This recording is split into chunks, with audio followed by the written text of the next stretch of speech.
নমস্কার, আমি আজকে বানাবো গেঁদালের জল।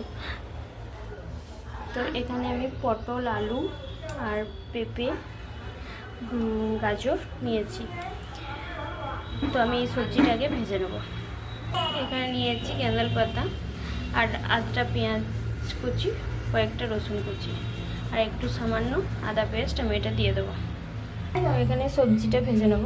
এটা ঠান্ডা লাগা সর্দি কাশির জন্য খুব ভালো এই স্যুপটা।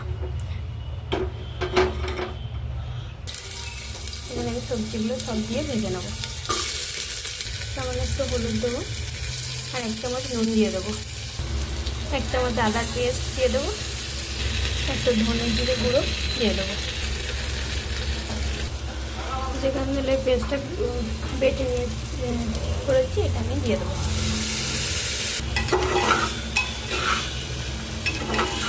এটা সর্দি কাশির জন্য খুব ভালো, তোমরা বানিয়ে দেখো, খুব সুন্দর খেতে লাগে।